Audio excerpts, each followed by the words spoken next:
Welcome to your daily writing habit, episode number 170. If you're writing a book or thinking about it, or maybe you've started writing your book, but you're having some trouble finishing it, you are in the right place. I'm your host, Christine Whitmarsh, also known as Christine Inc., I-N-K, christine-inc.com. Each day I'm sharing with you the writing habits I've learned over my 18 years as a ghostwriter, book coach, and author. I have found that three things in particular have a huge impact on your success as an author, and they can actually turn a non-author into an author. You can tell what my favorite word is, right? Those three things are writing fundamentals, productivity, and mindset habits. Here's today's quote. To succeed in life, you need two things, ignorance and confidence. Mark Twain. All right, today let's talk some social media since that's one of my domains of expertise in author book publishing world, social media for authors. So LinkedIn. Why do I love these so much? Here's a quick history. Like so many of you, I'm sure, I've actually been on LinkedIn for years. Okay, I've been on some form of social media since 2005 when I started doing it for clients. Remember MySpace?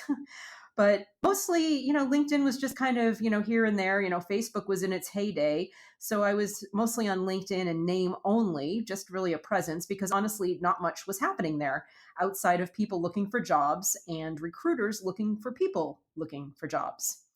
But times change quickly in social media. And in recent years, the tide has turned and Facebook has lost a lot of steam and a lot of users for all the various reasons, algorithms and privacy issues and all sorts of things. So many of the business users, especially who got kind of fed up with Facebook's constantly changing pay for play algorithm, have fled to LinkedIn, where all your connections see every single thing that you post. Let me say that again. On LinkedIn, every single one of your connections sees every single thing that you post, every single thing that you do. You change a part of your profile, they see it.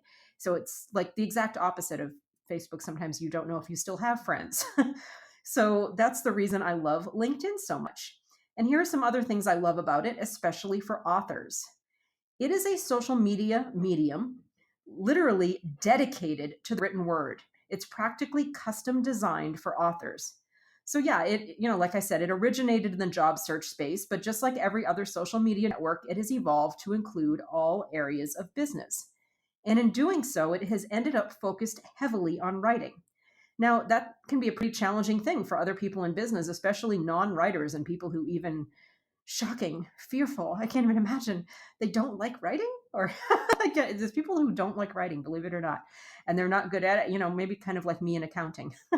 So there are some non-writers out there that probably don't embrace the heavy focus on the written word on LinkedIn as much as myself and other authors do and other writers. So as an author, you have a huge advantage, to show the non-writers how it's done. You can do this in particular with articles, LinkedIn articles. Really want to hit this one hard.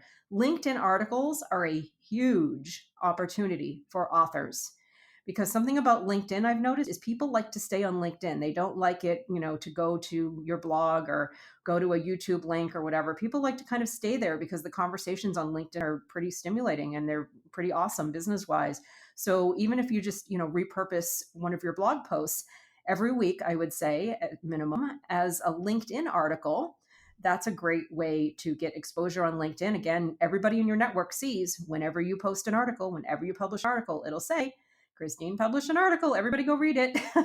So, and again, people get to stay on LinkedIn versus going to your blog to read it separately. I would say, and I've learned this from my website genius person, when you're repurposing blog posts on LinkedIn, try to change some things, change the image, the headline, and a few details just for SEO purposes on your website. Some things that authors can write articles about, FAQs, frequently asked questions about your book or yourself as an author. Things from your content purgatory. That's what I call kind of the space you keep as you're writing your book. I guess it's also called the cutting room floor. So things that don't make it into your book, but are still related to your book. LinkedIn articles, awesome place to put that. So hopefully by the time you finish writing your book, you have just a whole bunch of leftover cutting room floor, content purgatory, whatever you call it, extra content. And you can use those for LinkedIn articles. And that's the advice on LinkedIn. Yeah, use your manuscript as the foundation, but check the cutting room floor too. So even the plain old post, just, your regular status updates on LinkedIn, when you start exploring, look at what other people are doing, and you're going to find for the most part, they're very content heavy. They're very they're long, wordy, long form thoughts, ideas, lots of questions to engage other people. LinkedIn posts are very conversational. They're very word based. They're not pictures of cats with cute motivational quotes. Hopefully that's not what your LinkedIn feed looks like. If not, you need to follow different people. So even when you comment on other people's posts, which should definitely be a daily priority when you're on LinkedIn, is to engage with others. Lead with thoughts, lead with writing. You'll see some really lengthy comments that are very informative on other people's posts. They add value, they add to the conversation. Like I said, excellent conversations on LinkedIn. Again, LinkedIn is not a big emoji cat pick acronym network. Those things exist, but complete sentences and thoughts still rule on LinkedIn, which is why big companies and brands and serious social media users take LinkedIn seriously. And that's why you should too as an author, especially if you're actively building your author brand, including any products or upsells or programs that are, within your brand in addition to your books. Relationships continue to be everything, even in this world of social media and technology we're now living in. And just a quick thing, I've actually been trending. Some of my posts have been trending on LinkedIn quite a bit. You can look me up, Christine Inc. INK on LinkedIn. And I've been trending a bit. And as I understand it, the LinkedIn editors themselves are the ones that choose the posts that are trending. So pretty honored that they've chosen mine. A variety of things. They choose it by like the hashtag. So I'll get little notifications on LinkedIn that says, congratulations, your post. And they show me whatever my post is has been trending under hashtag authors. That was one of the places I was trending. I trended under hashtag books once. And a couple times recently, I've trended under hashtag fun. And you may be like, well, what does that have to do with it? Well, I like to choose hashtags that represent not only my brand, so obviously authors, books, publishing, but also my core values. And many of you know me, or if you've been listening for a while, you know that one of my core values is fun. So some things I've been posting lately have been pictures of me doing my circus things, especially on Saturdays. That's my aerial hoop day. So I share a picture, but here's the important thing, because I just got through saying that LinkedIn, you shouldn't be doing the cute fun things or whatever. But what I do is I tie together that area of my personal life with my business or brand. So I turn the picture of me up in the air doing a circus thing into a business question, into something that will speak to my fellow entrepreneurs on LinkedIn. And I do it sparingly. So here's the other tip. I share my personal kind of things that are really not business or brand related, or barely business or brand related. I share it very sparingly. And so definitely, I'm revealing a part of my personality, but not at the level that I'd be doing it on Facebook and Instagram and other places.